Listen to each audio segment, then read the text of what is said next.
Hello student, welcome to Nivan math academy. आज हम करने वाले हैं this theorem. This is the first theorem. तो प्लीज बेटा इसको ध्यान से समझना, बहुत ही ज्यादा इंपॉर्टेंट थ्योरम है। क्लियर बेटा? तो हम इसकी स्टेटमेंट पढ़ते हैं। If P is a projection on H with range M and null space N, then M orthogonal to N if and only if P is self adjoint, and in this case N जो ये हमारे पास नल space है वो equal to होगा orthogonal complement of M। अब बेटा कुछ word में बोल रही हूँ जैसे कि M ऑर्थोगोनल टू N, ये जो साइन होता है ये ऑर्थोगोनल का साइन होता है कि M जो है N की ऑर्थोगोनल है। क्लियर? और ये n इक्वल टू, अगर ये साइन यहाँ पे लग जाता है तो इस पूरे को मैं बोलूंगी ऑर्थोगोनल कॉम्प्लीमेंट ऑफ m। जिसके भी ऊपर होता है इसको बोलेंगे orthogonal complement of m। Clear बेटा? तो यहाँ पे हम क्या करने वाले हैं कि कोई भी प्रोजेक्शन अगर h पर है, h माने हिल्बर्ट स्पेस, जिसकी रेंज क्या है m है, नल स्पेस n है, तो हमें यहाँ पे इफ एंड ओनली इफ का केस है कि ये लेके चलो तो ये दिखाना है P सेल्फ एडजॉइंट है। अगर P सेल्फ एडजॉइंट है तो मुझे ये चीज दिखानी है। क्लियर? और फिर ये करने के बाद मुझे इसी केस में बताना है कि जो नल स्पेस होगा, जो n होगा मेरे पास, वो इक्वल टू होगा ऑर्थोगोनल कॉम्प्लीमेंट ऑफ m के। बेटा देखो यहाँ पर हमारे पास तीन पार्ट बनेंगे। पार्ट नंबर फर्स्ट हमारे पास क्या होगा कि मैं ये लेके चलूंगी, सपोज करूंगी और प्रूफ करूंगी कि P क्या होगा, सेल्फ एडजॉइंट होगा। देन सेकंड पार्ट क्या होगा कि मैं लेट करके चलूंगी, अब सपोज करके चलूंगी कि P इज सेल्फ एडजॉइंट है और मेरे को ये प्रूफ करना होगा। ठीक है? एंड थर्ड पार्ट में हम क्या करेंगे, ये करने के बाद हम ये दिखाएंगे कि n जो है हमारे पास जो नल स्पेस है वो इक्वल टू है ऑर्थोगोनल कॉम्प्लीमेंट ऑफ m की। क्लियर बेटा? ओके, अब देखते हैं। सबसे पहले जब हम इसका प्रूफ देखते हैं, और जब भी हम कभी प्रूफ करते हैं तो सबसे पहले हम वो चीज लिखते हैं जिसके बारे में हमें पता है, ये जो चीजें हमें गिवन है। तो यहाँ पर हमें गिवन है since P is a projection on H with range M और नल स्पेस N।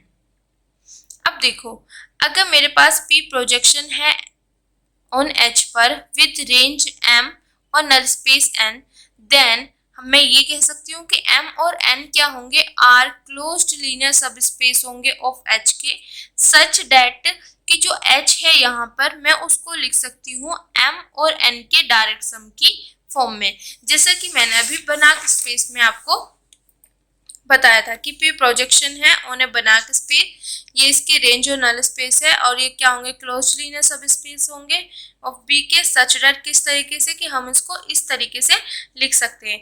तो इसी चीज का वहां पर यूज किया गया है, वहां पर बनाक था, यहाँ पे हिल्बर्ट स्पेस H लिया गया है। क्लियर बेटा? और वो भी मैंने आपको साथ ही साथ ये बताया था कि जब यहाँ पर डायरेक्ट सम आता है तो इसमें दो चीजें होती है। एक क्या होता है कि दोनों के जो हमारे पास क्या होता है, दोनों में कॉमन जो होता है, दोनों की इंटरसेक्शन जो होता है या दोनों में जो कॉमन होता है वो सिर्फ जीरो वेक्टर होता है। एंड देन सेकंड क्या होता है कि मैं H को यूनिकली एक्सप्रेस कर सकती हूँ। मीन्स H में से मैं जितने भी H के वेक्टर हैं, ईच वेक्टर मतलब H में जितने भी वेक्टर हैं, आप कोई भी वेक्टर ले लो, जैसे यहाँ पे जनरली लिया गया है Z, तो H के जितने भी वेक्टर होंगे, each vector can be written uniquely in the form this. H के हर एक वेक्टर को हम इन दोनों के जो मतलब एलिमेंट ले लो यहाँ पे M में से और N में से, उनके यूनिकली फॉर्म में लिख सकते हैं, यूनिकली एक्सप्रेस्ड कर सकते हैं। ठीक है? वही चीज मैंने वहां पे बताया था। तो मैंने यहाँ से H में से Z लिया तो उसको मैं can be written uniquely in the form कि मैंने x ले लिया M में से और y ले लिया N में से, इस तरीके से, और ये चीज लिख दिया। क्लियर बेटा? ये चीज देखो, Z का लिया, H का लिया यहाँ पे, M का लिया, दिस N का लिया, तो दो सेम उसी फॉर्म में लिख दिया। तो यहाँ पे चीज ध्यान रखना, इसका मतलब होता है यूनिकली एक्सप्रेस्ड करना। मीन्स H के जितने भी वेक्टर होंगे वो इसमें इनकी फॉर्म में यूनिकली एक्सप्रेस होंगे। क्लियर? अब मेरे पास गिवन था वो चीजें तो मैंने यहाँ तक लिख दी। अब मैं क्या फर्स्ट पार्ट में मैंने बोला कि फर्स्ट पार्ट में मैं लेट करके चलूंगी कि m जो है वो ऑर्थोगोनल है टू n के, तो वो चीज मैंने सपोज कर लिया। अब मुझे मेरा मेन टारगेट क्या है कि मुझे प्रूफ करना है कि p क्या है, सेल्फ एडजॉइंट है। और हमें ये पता है कि हिल्बर्ट स्पेस में कोई भी ऑपरेटर सेल्फ एडजॉइंट कब बनता है, जब उसका एडजॉइंट उसी के इक्वल हो जाए। ये चीज बताया था ना कि कोई भी मेरे पास ऑपरेटर टी है, ये सेल्फ एडजॉइंट कब बनेगा हिल्बर्ट स्पेस में, जब इसका एडजॉइंट इसी के इक्वल हो जाए। क्लियर बेटा? तो यहाँ पे हमारे पास है P, तो मैं क्या दिखाऊंगी कि P का एडजॉइंट P के इक्वल हो जाए। ये हमारे पास मेन टारगेट रहेगा प्रूफ करने का। क्लियर? अब देखो यहाँ पे बेटा, हमें गिवन क्या है, हम जो लेके चल रहे हैं, सपोज करके चल रहे हैं, वो गिवन में ही तो आ गया कि हमने जो सपोज कर लिया कि m ऑर्थोगोनल है n के। ठीक है? अब देखो यहाँ पे भी ये मेरे पास सब स्पेस है, वो ये m रेंज स्पेस है, ये नल स्पेस है। अब एक दूसरे के साथ ऑर्थोगोनल है। ठीक है? m ऑर्थोगोनल है n के साथ। तो अब देखो जब ऑर्थोगोनलिटी वाली हम चीज कर रहे हैं, तो इनके जब ये इसके ऑर्थोगोनल है, तो यहाँ पे हम एलिमेंट का ही तो दिखाएंगे कि इसका एलिमेंट लिया और इसके एलिमेंट भी ऑर्थोगोनल होंगे, तभी तो पॉसिबल है। तो हम क्या लिख सकते हैं इसको कि जो m है वो ऑर्थोगोनल है टू n के। देन अब मैंने यहाँ से m में से क्या लिया था x और n में से क्या लिया था y, तो हम यहाँ से लिख सकते हैं कि x ऑर्थोगोनल होगा y के। क्यों? क्योंकि ये पूरा का पूरा ऑर्थोगोनल है टू n के। क्लियर? तो इसके अंदर जो भी वेक्टर होंगे, जो भी मेंबर्स होंगे इसके, वो भी तो इसके मेंबर के साथ ऑर्थोगोनल होंगे ना। इतना क्लियर बेटा? अब आगे देखो, अब मेरे को पता है कि अगर कोई भी एक वेक्टर दूसरे वेक्टर के ऑर्थोगोनल, मतलब x ऑर्थोगोनल टू y है, तो इसका मतलब क्या होता है, बाय डेफिनेशन ऑफ ऑर्थोगोनल इन दोनों की इनर प्रोडक्ट क्या हो जाएगी, 0। इतना क्लियर? ये हमें पता है by the definition of orthogonal. ठीक है? अब क्या, एक तो ये वाला पोर्शन है, इस तरीके से हम कर सकते हैं। देन सेकेंड पोर्शन ये है। अब पहले मैं ये वाला बता देती हूँ, फिर ये, और जोन सा भी आपको आसान लगे वो आप लिखना।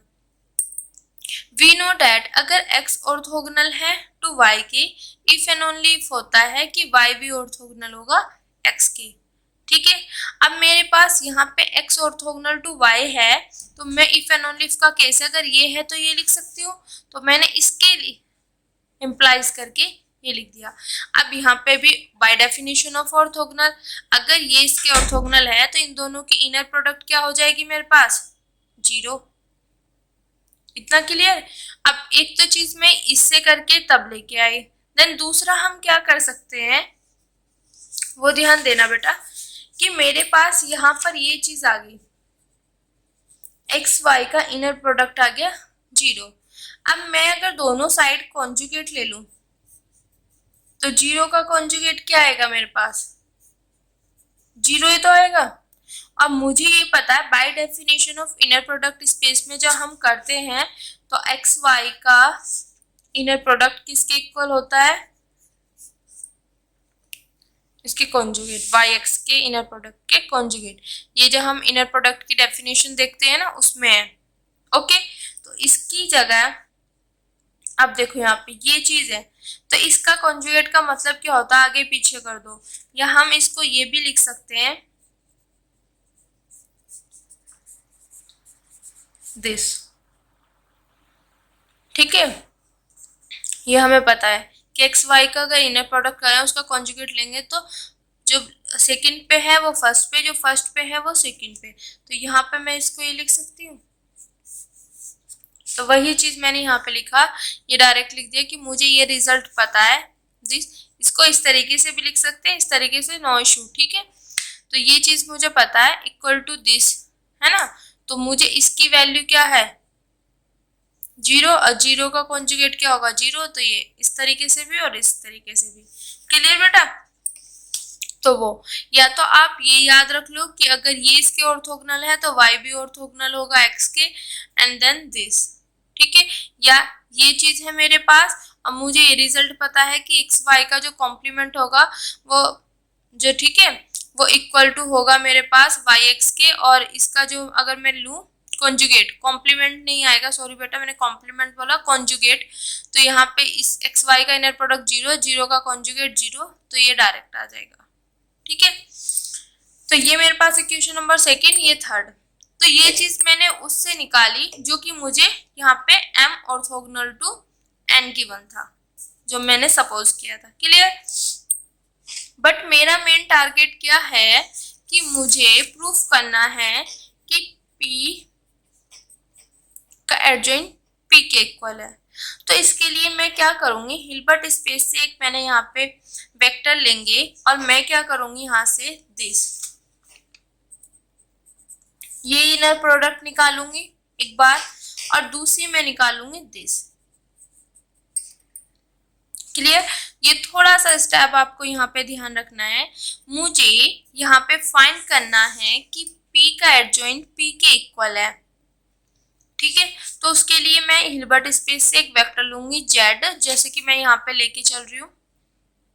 ठीक है, अब मैं क्या करूंगी, यहाँ पे P स्टार जो है, इसको P स्टार या एडजॉइंट ऑफ P जो ये है P स्टार Z, और यहाँ पे Z दिस, इसका इनर प्रोडक्ट फाइंड करूंगी, और सिमिलरली मैं यहाँ पे फाइंड करूंगी।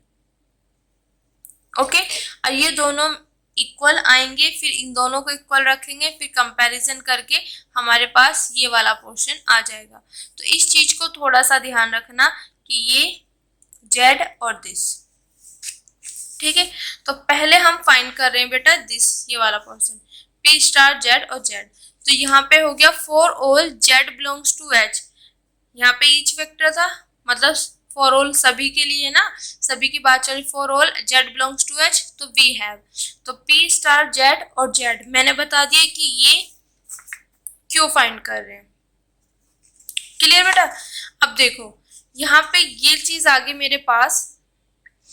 अब मुझे ये पता है by the definition of adjoint क्या होता है, अगर फर्स्ट प्लेस से ये सेकंड प्लेस पे जाता है तो मेरे पास स्टार लग जाता है।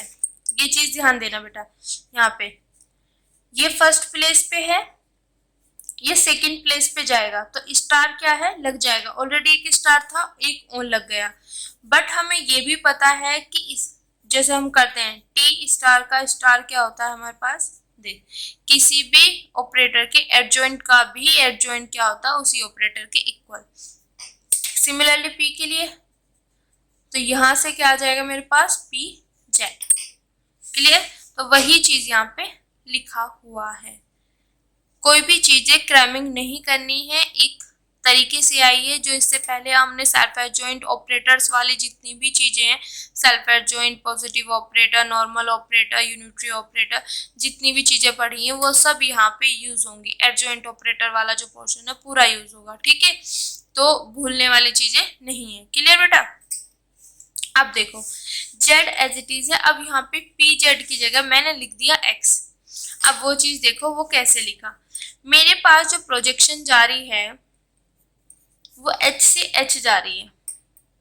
ठीक है, और जो मेरे पास क्या है, यहाँ पे ध्यान देना, मैं इधर से कोई x लूं या z, जैसे फॉर ऑल z की बात करें, फॉर ऑल z, इधर वाले हिल्बर्ट स्पेस से मैंने एक z लिया, उस पे p लगाऊंगी तो मेरे पास इधर पी जेड आएगा। और पी जेड टाइप के कहाँ पे जाते हैं मेरे पास, रेंज में, रेंज। इतना क्लियर बेटा? समझ रहे हो ना? ये मेरे पास जा रहा है, यहाँ पे मैंने जेड लिया, जेड पे पी लगाया तो पी जेड, तो ये क्या होता है पी जेड टाइप। मैंने अभी आपको डेफिनेशन बताई थी इससे पहली वीडियो में, रेंज। तो ये रेंज यहाँ पे, अब ये एम के अंदर होगा, ये रेंज में ही तो आया, इमेज ही तो आई, तो ये एम के अंदर होगा। पर एम के अंदर मैंने यहाँ पे एक्स पी तो लिया है, तो मैं यहाँ पे इसको एक्स के इक्वल मान लूंगी। क्लियर बेटा? तो वही चीज यहाँ पे किया है। ओके, अब देखो z की वैल्यू मेरे पास क्या है यहाँ पे x प्लस वाई, वो वैल्यू रख दी। और फिर हमें पता है इनर प्रोडक्ट की क्या, किस तरीके से ओपन करते हैं, x का x के साथ प्लस साइन है, प्लस y का x के साथ, ठीक है। और x का x के साथ एज इट इज जो इनर प्रोडक्ट है वो as it is, plus yx का इनर प्रोडक्ट क्या है मेरे पास, जीरो, तो जीरो रख दिया। इसको सॉल्व कर लिया, ये आ गया। This is equation number 4। Okay, अब मैंने अभी बताया था कि मेरे को इसको और इसको इक्वल प्रूफ करना है, तो दोनों को इस तरीके, इसको ले लिया, अब मैं इसको लूंगी। यही चीज बताई थी ना बेटा, मुझे ये दोनों इक्वल प्रूफ करने हैं, तो मैंने पहले ये फाइंड किया, अब मैं फाइंड करूंगी ये पी जेड और जेड का इनर प्रोडक्ट। ये थोड़ा सा सिर्फ ध्यान रखना है। अब ये ले लिया मैंने। अब पी जेड मैंने अभी क्या बताया आपको, किसके इक्वल लिया मैंने, पी जेड एक्स के इक्वल। क्यों लिया है, क्योंकि यहाँ से जेड लिया, उस पर पी अप्लाई किया, पी जेड ये कहाँ चला गया, रेंज में, रेंज एम में। अब मैं यहाँ पे क्या लेके चल रही हूँ, एक्स, तो इसका मतलब जो रेंज में यहाँ पे पी जेड होगा, मैंने उसको मान लिया कि वो एक्स के इक्वल होगा, ठीक है।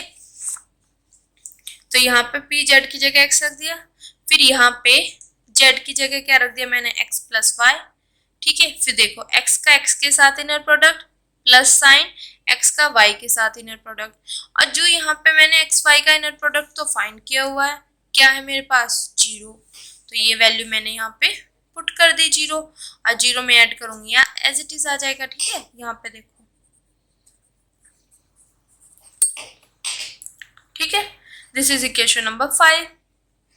अब देखो इक्वेशन नंबर 4, इक्वेशन नंबर 5 को अगर हम देखें तो ये दोनों सेम है, तो इसका मतलब ये सेम, इसकी वैल्यू ये आई, इसकी वैल्यू ये आई, दोनों की वैल्यू सेम आए, तो इसका मतलब दोनों क्या हुए, इक्वल।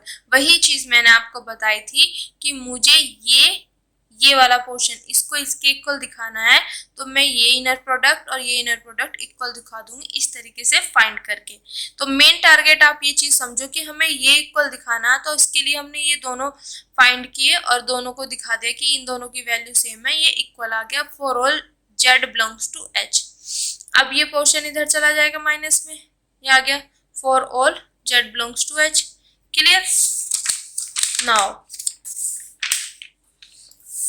अब ये चीज कैसे आई वो थोड़ा सा मैं बताऊंगी बेटा यहीं से, ठीक है।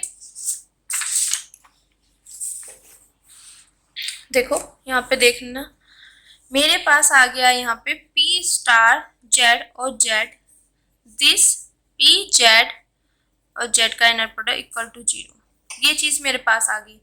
अब मैं यहाँ पे यूज करूंगी इनर प्रोडक्ट की कंडीशन, जो हमारे पास इनर प्रोडक्ट में हम प्रॉपर्टीज पढ़ते हैं। तो यहाँ पे क्या हो जाएगा, p स्टार z। अब देखो पहले तो ये साइन लगा दो इनर प्रोडक्ट का, यहाँ z सेम सेम। अब देखो ये लिखा मैंने पहले, यहाँ पे साइन कौन सा है, माइनस का, फिर ये लिख दिया इक्वल टू जीरो। ऐसे ही तो करते हैं हम, ठीक है बेटा। ये सेम सेम लिख दिया, फिर ये लिखा, यहाँ पे साइन लिखा और दिस। अब देखो इसमें और इसमें z कॉमन है, z कॉमन, ये ब्रैकेट है, ये इनर प्रोडक्ट का साइन है, इन दोनों में z कॉमन ले लिया। क्लियर, अब वही चीज यहाँ पे लिखा हुआ है बेटा, देखो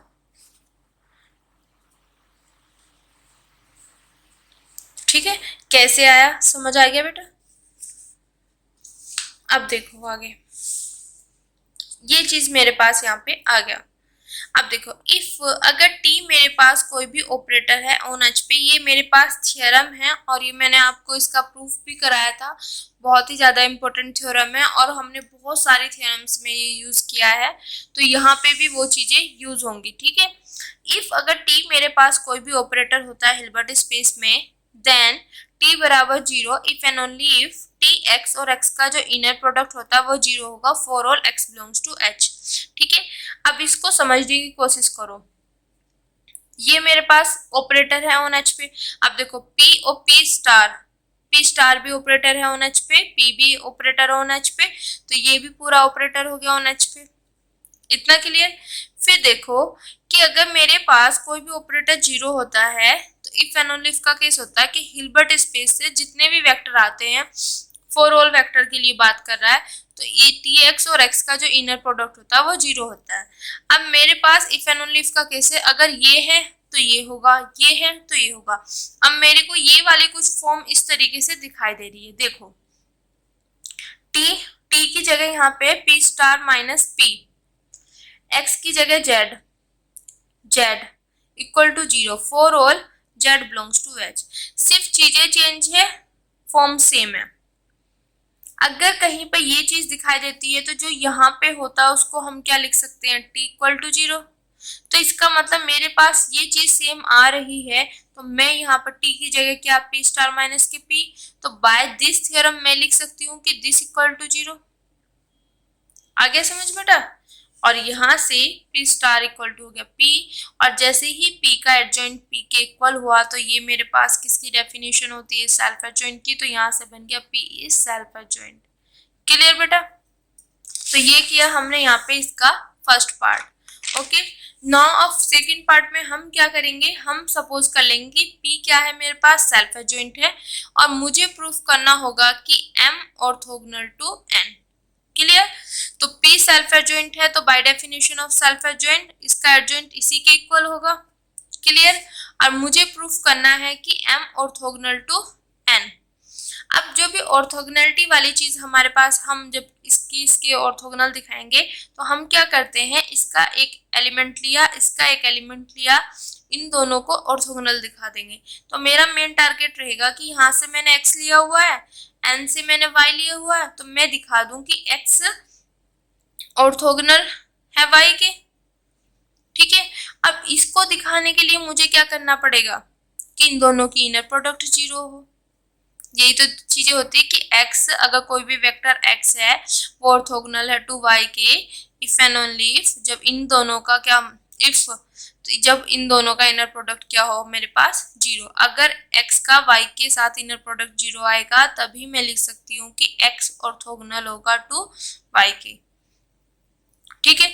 तो मुझे ये चीज दिखानी है, इसके लिए मैं ये दिखा दूं कि इनके, पता क्या, देखो ये मेरे पास एक सब स्पेस है, ये सब स्पेस है, ये सब स्पेस इस सब स्पेस के ऑर्थोगोनल है। तो ये तभी पॉसिबल हो सकता है जितने इसके अंदर मेंबर होंगे, जो इसके एलिमेंट होंगे वो भी तो इसके एलिमेंट के साथ ऑर्थोगोनल हो, तभी तो पॉसिबल होगा। तो वही चीज है कि अगर हम एलिमेंट के बीच में ऑर्थोगोनलिटी दिखा देंगे, यहाँ पे ये इसके ऑर्थोगोनल है तो हमारे पास ये इसके ऑर्थोगोनल हो जाएगा। ठीक है। तो यहाँ पे मैं लेट करती हूँ दिस, और ये चीज ध्यान रखना, M रेंज स्पेस है, N नल स्पेस है। अब मेरा मेन टारगेट क्या है, इसको इसके orthogonal X orthogonal to Y, तो इसके लिए इन दोनों की इनर प्रोडक्ट मुझे जीरो दिखानी होगी। तो मैं इनर प्रोडक्ट लेके चलूं। क्लियर। अब देखो यहाँ पे मैंने X की जगह लिख दिया PX। तो बेटा हमारे पास एक कंडीशन होती है कि P अगर प्रोजेक्शन होती है ऑन H पे, ठीक है, ये ध्यान रखना, और x बिलोंग कर रहा है रेंज स्पेस से, तो इस पे अगर मैं px लगाऊंगी तो ये इक्वल हो जाएगा x के। इसका भी प्रूफ है, आने वाली एक दो थ्योरम में इसका प्रूफ मिल जाएगा। तो इस चीज को ध्यान रखना। या दूसरा आप चीज ध्यान रख सकते हो कि हमारे पास यहाँ से और यहाँ से, अगर मैं यहाँ से x ले रही हूँ कोई भी, ठीक है, और उस पर P लगा रही हूँ तो PX इधर से आएगा, और मैंने M में X टाइप के ही लिए हुए हैं। एक चीज ये है, अगर आप वो उस थ्योरम को अभी हमने प्रूफ नहीं किया, बाय चांस अगर नहीं आपको समझ आता तो आप इससे भी देख सकते हो, जैसे हमने PZ बराबर लिया था यहाँ पे दिस X उस तरीके से, या आप इस तरीके से नहीं एक्सेप्ट कर पा रहे हो, माइंड में सेट नहीं कर पा रहे हो, तो ये चीज ध्यान रखना, क्योंकि इस थ्योरम का प्रूफ है जो ये चीज मैं बता रही हूँ कि P प्रोजेक्शन है on H, then X belong कर रहेगा रेंज स्पेस से, रेंज में बिलोंग कर रहा है, तो अगर मैं उस पर प्रोजेक्शन लगाती हूँ तो पी एक्स इक्वल टू होगा एक्स। ये इफ एंड ओनली इफ का केस है, अगर कहीं पे ये है तो ये है। अगर P x equal to x आ रहा है तो एक्स बिलोंग कर जाएगा उसकी रेंज में, अगर रेंज में कर रहा है तो P x equal to X. तो यहाँ पे एक्स की जगह मैंने पी एक्स लिख दिया। क्लियर बेटा? ओके, अब देखो ये फर्स्ट प्लेस पे था, सेकंड पे जाएगा तो स्टार लग जाएगा, पर मेरे पास ये क्या है, सेल्फ एडजॉइंट, तो पी स्टार की वैल्यू क्या, पी आ गया। अब इसकी जगह मैंने वाई क्यों लिखा, ये सोचने वाली बात है, बट हमारे पास इसका भी आंसर है। कैसे? वाई मेरे पास बिलोंग कर रहा है एन से, ठीक है, ये चीज ध्यान देना। यहाँ पे मेरे पास एच है, यहाँ पे एच है, ठीक है, और जो वाई एलिमेंट है मेरे पास एन, नल स्पेस, तो नल स्पेस इधर से आता है ना डोमेन वाले पोर्शन से, तो मेरे पास नल स्पेस यहाँ पे, तो वाई यहाँ पे है। अब मेरे पास नल स्पेस की डेफिनेशन क्या होती है? नल स्पेस की डेफिनेशन ये होती है कि नल स्पेस में, नल स्पेस है ना यहाँ पे, नल वही जाते हैं मेंबर, एच के वही मेंबर जाएंगे जिन पर पी लगाकर मुझे सामने वाले की जीरो मिल जाए। समझ आया? ये चीज ध्यान रखो, नल स्पेस में वही एच के, इस एच के नल स्पेस में वही वेक्टर जाते हैं, वही मेंबर जाते हैं जिस पर पी लगाऊं और मुझे सामने वाले की जीरो मिल जाए। तो इसका मतलब अगर वाई नल स्पेस में है तो ये इससे आया होगा और इस पे मैंने पी लगाया होगा और मुझे सामने वाले की जीरो मिली होगी। इतना क्लियर? नल स्पेस की डेफिनेशन क्या होती है, समझ आ रही है ना बेटा? नल स्पेस की डेफिनेशन होती है कि इसका कोई मैं मेंबर लूं, इसके वो मेंबर आएंगे, यहाँ से वो मेंबर आएंगे जिस पर पी लगाऊं और पी लगाने पे वो सामने वाले की जीरो दे दे, और y ऑलरेडी नल स्पेस में है, तो इसका मतलब ये तभी आया होगा जब इस पे मैंने p लगाया होगा और इसने सामने वाले की जीरो दी, means P Y equal to zero, ये तभी आया होगा। ओके, या दूसरी तरीके से आप कैसे समझ सकते हो बेटा, ऐसे समझ सकते हो कि ये नल स्पेस में है तो इस पे p लगाने पे मुझे जीरो मिल जाएगा, आसान भाषा में। पर मैं तो इसी तरीके से याद करती हूँ, हमेशा इसी तरीके से माइंड में सेट रखती हूँ कि नल स्पेस में वही मेंबर जाते हैं जिसपे पी लगा के मुझे सामने वाले की जीरो मिलती है। तो इसका मतलब अगर ये नल स्पेस में है तो इस पे पी लगाया होगा तब मुझे जीरो मिली होगी। क्लियर? तो पी वाई की वैल्यू क्या आ जाएगी मेरे पास, जीरो। क्यों? क्योंकि वाई बिलोंग कर रहा है एन से, तो by definition of null space. Clear? अब देखो ये तो मुझे बहुत अच्छे से पता है कि अगर मेरे पास एक्स वाई दो का इनर प्रोडक्ट है, एक्स और वाई दो वेक्टर का इनर प्रोडक्ट है, दोनों में से अगर एक भी जीरो हो जाए तो उसकी वैल्यू हमेशा जीरो होती है। क्लियर? तो यहाँ से हमारे पास एक्स वाई की इनर प्रोडक्ट क्या आ गई, जीरो। तो यही अगर एक्स वाई की इनर प्रोडक्ट जीरो है तो एक्स क्या हो जाएगा, ऑर्थोगोनल टू वाई के, और यहाँ से हम बोल सकते हैं कि जब इसके मेंबर मैंने लिया आर्बिट्ररी, एन का आर्बिट्ररी मेंबर लिया, दोनों की इनर प्रोडक्ट जीरो दिखा दी, तो मतलब इसके सभी के सभी मेंबर इसके मेंबर के साथ क्या है, ऑर्थोगोनल है, तो इसका मतलब एम ऑर्थोगोनल टू एन। यही हमें फर्स्ट और सेकंड पार्ट में इफ एंड ओनली इफ वाला केस प्रूफ करना था। इतना क्लियर बेटा? अब हम करेंगे इसका part number third. Part number third हमारे पास क्या होता है कि मुझे प्रूफ करना है कि n इक्वल होगा m ऑर्थोगोनल कॉम्प्लीमेंट या ऑर्थोगोनल कॉम्प्लीमेंट ऑफ m। अब देखो, अब ये चीजें मुझे गिवन है यहाँ तक, ये चीजें कि कहीं पर ये है तो ये होगा, ये है तो ये है, और ये सारी चीजें मुझे पता है, सिर्फ मुझे ये प्रूफ करना है। क्लियर बेटा? तो इस पार्ट को बताने से पहले मैं बताना चाहूंगी कि what is the orthogonal complement क्या होता है। ठीक है बेटा, वो देखेंगे। देखो बेटा, ये मैंने लिख दिया यहाँ पे सेट एस है, तो इसको हम क्या बोलेंगे, ऑर्थोगोनल कॉम्प्लीमेंट ऑफ एस। किस तरीके से बोलते हैं, एच के हिल्बर्ट स्केस के वो वेक्टर यहाँ पे आते हैं जो एस के सभी वेक्टर के साथ क्या दे, इनर प्रोडक्ट जीरो दे। एक तो ये चीज हो गया।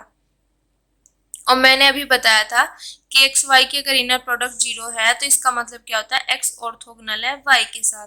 तो दूसरी चीज हम क्या कह सकते हैं कि हिल्बर्ट स्पेस से वो वेक्टर जो एक्स के फोर ओ लेस है ना, फोर ओ लेस का मतलब क्या होता है, एस के सभी एलिमेंट के साथ ऑर्थोगोनल हो।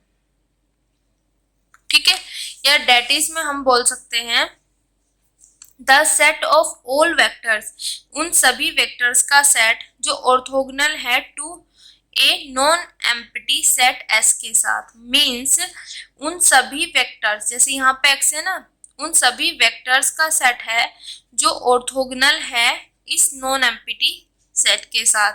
ठीक है, is called the orthogonal complement of S और it is denoted by this. समझ आ गया? एक यहाँ पे सिर्फ ये चीज ध्यान रखना बेटा, इसका मतलब समझो। इसका मतलब क्या है, इसमें वही मेंबर जाएंगे, वही वेक्टर जाएंगे जो एस के साथ क्या है, ऑर्थोगोनल है। इसमें वही मेंबर जाते हैं जो एस के साथ क्या है, ऑर्थोगोनल। और एस के साथ ऑर्थोगोनल होने के लिए उसको क्या करना पड़ेगा, इसके जितने भी वेक्टर्स हैं, इसके जितने भी वेक्टर हैं उनके साथ ऑर्थोगोनल होना पड़ेगा। और इसका मतलब हमें क्या पता है कि अगर ये इसके साथ ऑर्थोगोनल है तो इनकी इनर प्रोडक्ट क्या होनी चाहिए, 0 होनी चाहिए। तो ये चीज ध्यान रखना कि एस ऑर्थोगोनल में वही एलिमेंट जाते हैं, वही वेक्टर जाते हैं जो एस के साथ ऑर्थोगोनल होते हैं। और एस के साथ ऑर्थोगोनल होने के लिए उसके जितने भी मेंबर्स हैं, जितने भी उसके अंदर वेक्टर हैं, उनके साथ ऑर्थोगोनल होना चाहिए। इसका मतलब अगर ये वेक्टर के साथ ऑर्थोगोनल है तो उनकी इनर प्रोडक्ट 0 होनी चाहिए। क्लियर? ओके, तो इसी का थोड़ा सा यूज यहाँ पे होने वाला है। इफ मेरे पास क्या है, m ऑर्थोगोनल टू n, तो हमें प्रूफ ये करना है कि जो ये नल स्पेस है, अगर m ऑर्थोगोनल है n के साथ, तो जो ये नल स्पेस है वो इक्वल होगा m ऑर्थोगोनल कॉम्प्लीमेंट या ऑर्थोगोनल कॉम्प्लीमेंट ऑफ m। ध्यान रखना बेटा, orthogonal complement of m। Clear? अब देखो, सिंस m ऑर्थोगोनल n, तो हम लिख सकते हैं कि जो ये n है वो कंटेन होगा m ऑर्थोगोनल कॉम्प्लीमेंट में, ऑर्थोगोनल कॉम्प्लीमेंट ऑफ m में।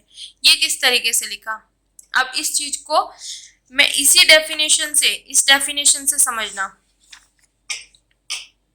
यहां तक अब तक s था, अब मेरे पास इसकी जगह आ गया m, तो इसमें कौन से मेंबर जाएंगे, जो m के साथ क्या होंगे, ऑर्थोगोनल होंगे।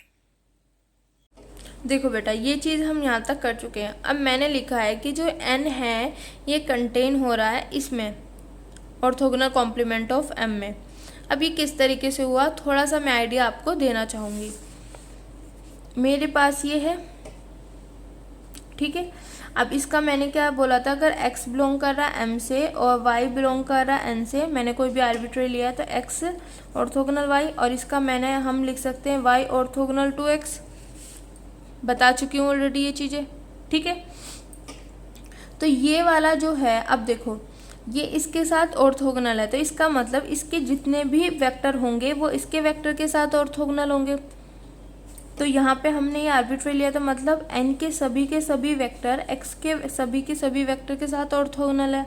तो इसका मतलब मैं ये लिख सकती हूँ यहाँ पे for all x belongs to m, तो y ऑर्थोगोनल होगा m के साथ। समझ आ रहा है?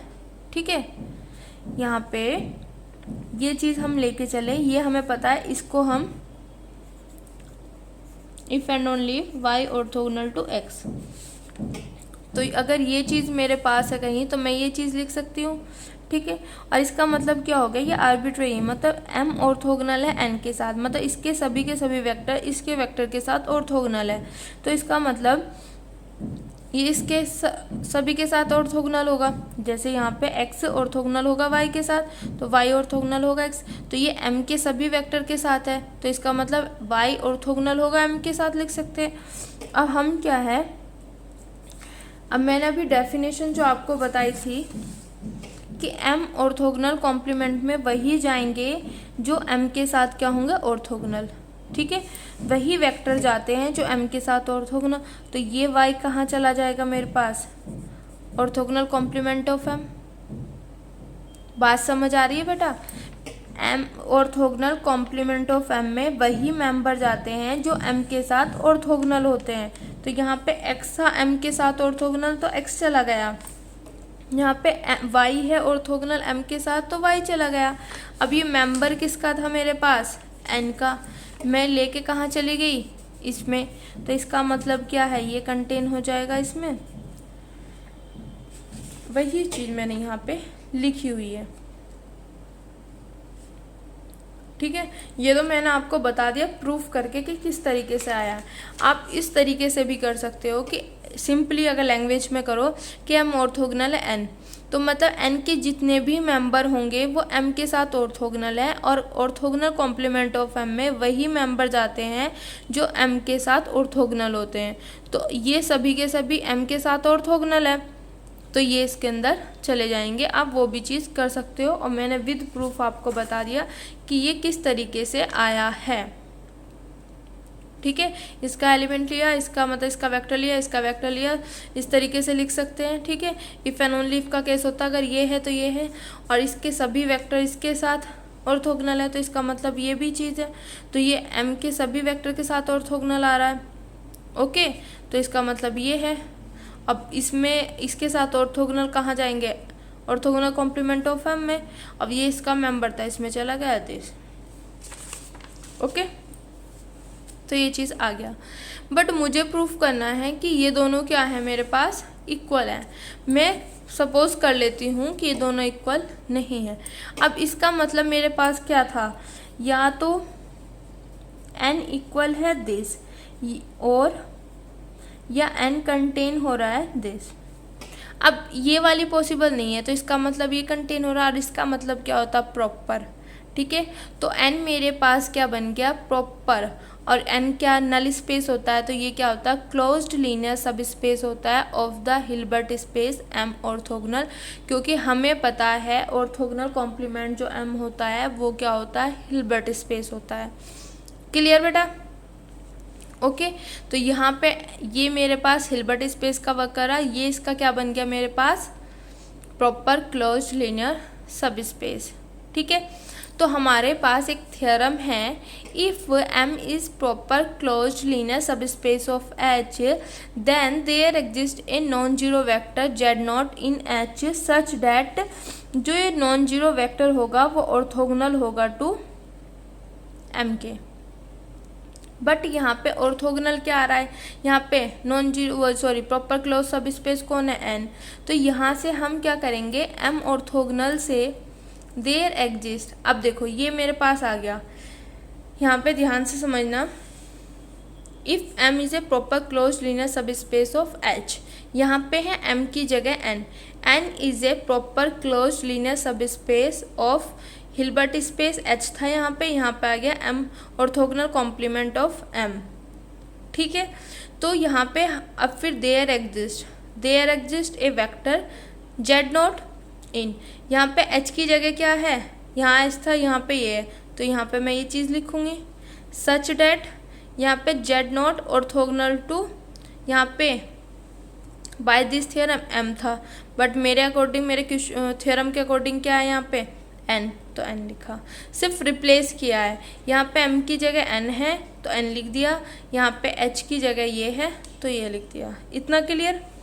अब देखो बेटा, अब मैंने ये चीज़ लिखा, अब यहाँ से देखो जो Z0 लिया गया है वो लिया गया है इससे, इसके अंदर है, तो इसका मतलब क्या है? इसके अंदर वही जाते हैं जो m के साथ क्या होते हैं? ऑर्थोगोनल होते हैं। तो ये चीज़ मैं लिख सकती हूँ बेटा, ये ऑर्थोगोनल कॉम्प्लीमेंट ऑफ m के अंदर है, तो इसके अंदर वही वेक्टर जाते हैं जो m के साथ क्या होते हैं? ऑर्थोगोनल। तो ये लिख दिया मैंने, ये चीज़ मेरे पास है।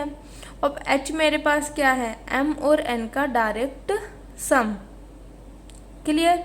तो अब देखो Z0 जो है वो m के भी ऑर्थोगोनल है, Z0 जो है वो n के भी ऑर्थोगोनल है, और h जो है इनके डायरेक्ट सम के उसमें है, ठीक है, इक्वल है। तो Z0 क्या हो जाएगा? h के भी ऑर्थोगोनल हो जाएगा। क्लियर? क्योंकि ये इसके भी है, ये इसके भी है, इस पूरे के हो जाएगा तो फिर h के भी हो जाएगा।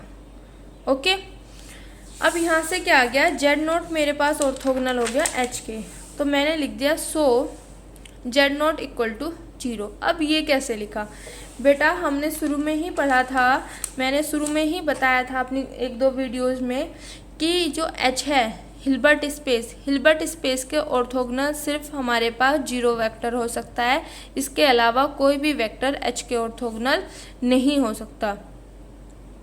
क्लियर, सिर्फ 0 वेक्टर ही हो सकता है।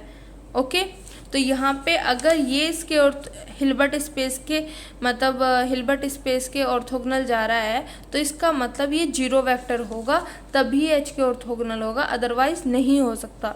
तो इसलिए हमने लिख दिया कि जेड नॉट क्या होगा, 0 होगा। बट ये तो कंट्राडिक्शन आ गया, क्यों? क्योंकि हम तो जेड नॉट को नॉन जीरो लेके चले थे कि नॉन जीरो है।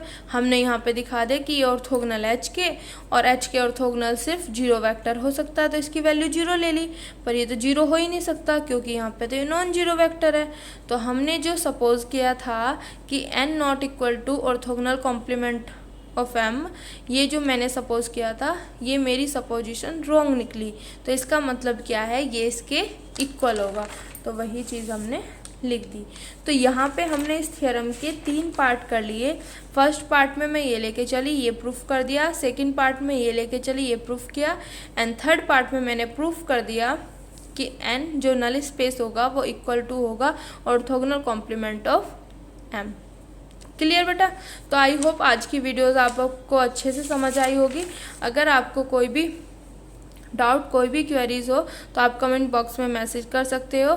आज के लिए थैंक यू सो मच। अगर आपको मेरी वीडियोस, मेरे लेक्चर्स पसंद आ रहे हैं तो please like, subscribe my channel और उन बच्चों तक ज़रूर पहुंचाएं जिनको इनकी नीड है। Thank you so much.